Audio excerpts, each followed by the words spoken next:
peut-être sur une recontextualisation globale par rapport à ce que nous a présenté notre collègue donc Guillaume Guérin. Peut-être dire d'abord que quand on a un positionnement par rapport à la transition énergétique, et je crois que vous avez employé ce mot-là, eh bien déjà, il faut réfléchir en amont, évidemment, à ce qui serait d'abord, avant la production en elle-même, puisque vous voulez rentrer immédiatement par ça, à ce qui serait la sobriété énergétique, et c'est le premier point fondamental.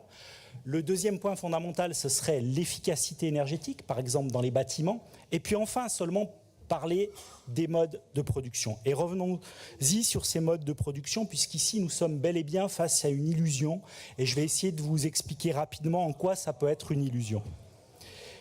Un nucléaire garant de notre indépendance énergétique est une illusion dans le cadre de la transition écologique, évidemment, à l'heure actuelle. D'abord, le mythe, et il y a un mythe de l'indépendance énergétique. Qui fournit l'uranium de nos centrales ? Principalement, vous le savez, le Kazakhstan, l'Ouzbékistan et le Niger. 3 pays sous forte influence russe ou chinoise. L'argument d'un nucléaire souverain est une imposture, chers collègues.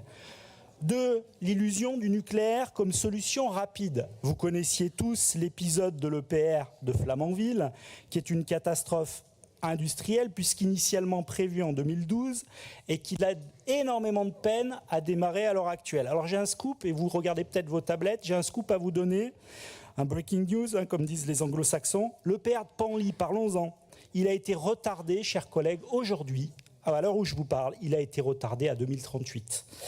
Alors, il y a aussi la réalité du risque, et le président a commencé à en parler, par exemple, autour des inondations. Il y a les inondations qui peuvent être au Blayais, et puis il y a effectivement la problématique de l'étiage. On le sait, par exemple, si on était sur la Garonne. Alors, au moment où on a un dérèglement climatique, où on a une occurrence de tempête qui tend à augmenter, on a une occurrence possiblement, évidemment, de Tchernobyl, et puis on a une énergie qui finalement devient intermittente. Parce que qu'est-ce qui se passe en période de canicule ? Eh bien, à l'heure actuelle, on le sait très bien, on arrête les centrales nucléaires. Dernière chose, peut-être la fausse promesse économique que les uns et les autres vous mettez en avant, parce qu'il s'agit effectivement d'une fausse promesse économique. Oui, alors le chantier nucléaire pourrait créer des emplois, mais pour combien de temps ? Vous me direz, vu les délais qui sont progressivement déplacés dans le temps, tout ça est discutable. Mais à quel coût ? Et au détriment de quelle autre solution ?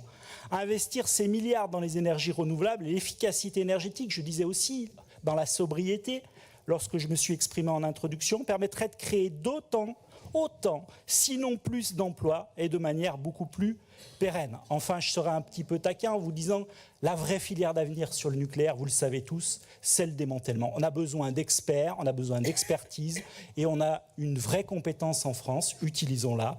Eh bien, évidemment, pour démanteler au mieux et passer enfin à quelque chose qui serait un vrai sens stratégique et non pas un non-sens stratégique. Vous imaginez bien que nous nous opposerons avec toute la raison que l'on peut apporter ici à cette motion complètement finalement hors sol et productiviste.